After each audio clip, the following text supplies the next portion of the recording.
nothing else matters. The gasping cold and the sea, enveloped in molten silver. The pier looms, my rhythm settles. Immersed, I belong. My marine soul is at home. I am utterly myself and completely at rest, encased in the cold and its refreshing love that makes me gasp and laugh and weep.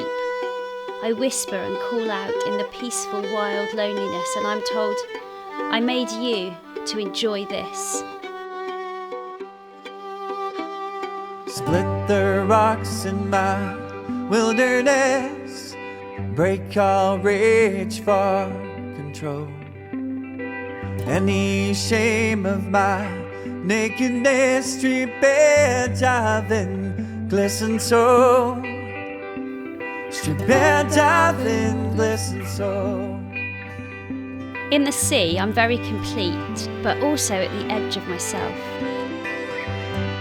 I like to be on the edge of the land, to see across the expanse of nothingness and to know there's nothing but emptiness beyond. Emptiness that's as much mine as anyone else's, that's not there for the taking or changing because it's too vast and too wild to be taken or changed.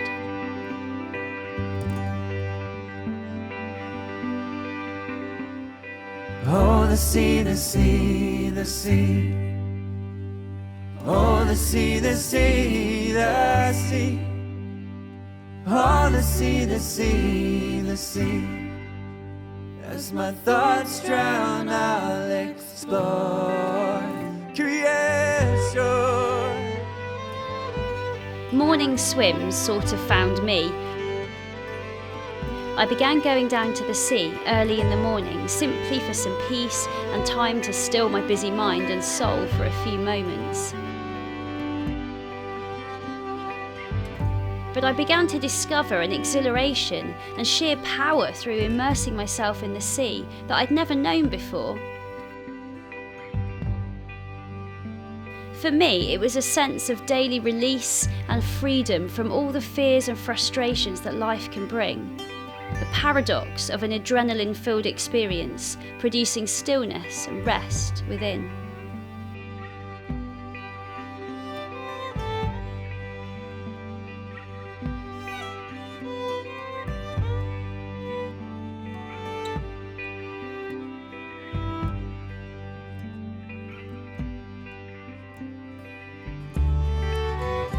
My love of the sea has always been a part of who I am. But through swimming, I've discovered how my relationship with God has deepened by encountering Him through the sea.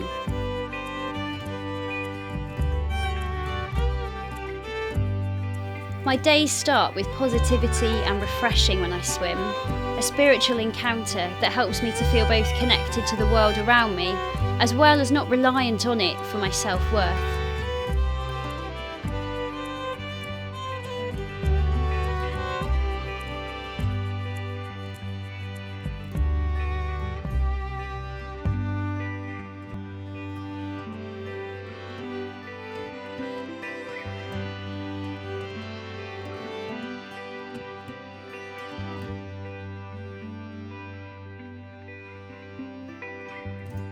Looking out to sea is grounding to know that it would have looked the same for thousands of years. The ancient Celts who lived around the coastline of Cornwall would have seen the same expanse of water that I do as they gazed across the ocean. They believed that we're connected to the landscape, and they too were people on the edge of the land and of the known world. Their spirituality was intensely intertwined with the world around them, and their understanding of God was enriched through their relationship with the world He'd created.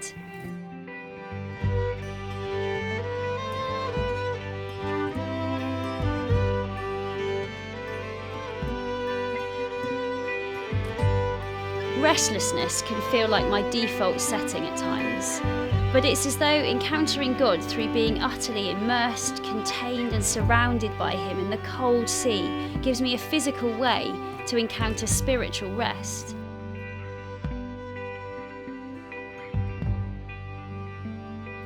To be overwhelmed by the experience of the sea connects me with my Maker in a way nothing else does.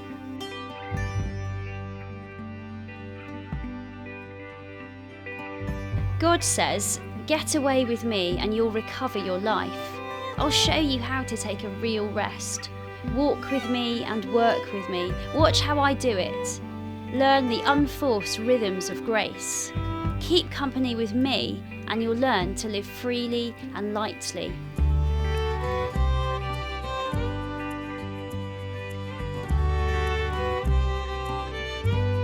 Swimming in the sea isn't something mysterious or even ritualistic that I've chosen to do. Instead, it's a way that I can get away for a few precious moments and keep company with the one who gives rest to my soul.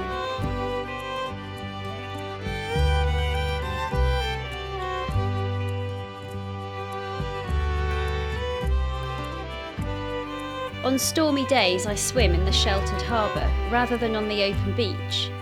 The harbour wall acts as a buffer for the swell and wind, physical shelter to remind me of a spiritual strength.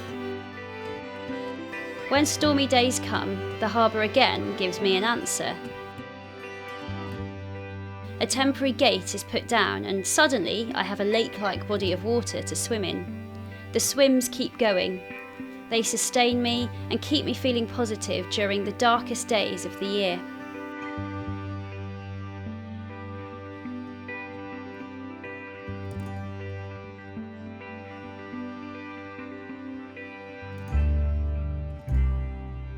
Celtic Christians believed firmly that, as creator, God was somehow in and part of the natural world around them, and they considered it logical to work their lives around the natural rhythms of the landscape, as well as care for and respect it.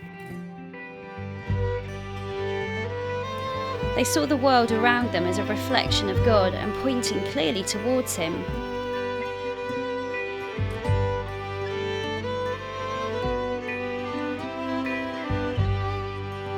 As I dive into what looks like molten silver and feels like spun silk, I can understand their viewpoint entirely.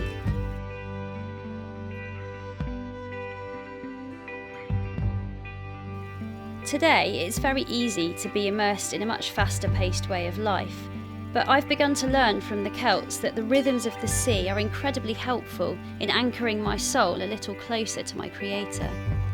A moment of peace, exhilaration, challenge and embrace in the morning is a powerful thing.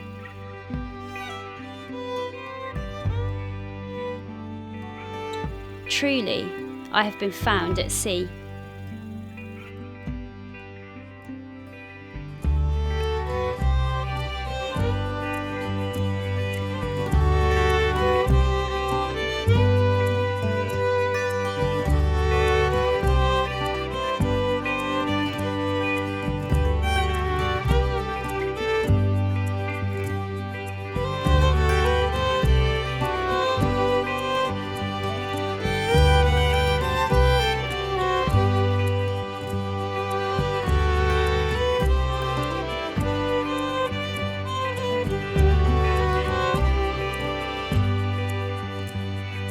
Oh, the sea, the sea, the sea.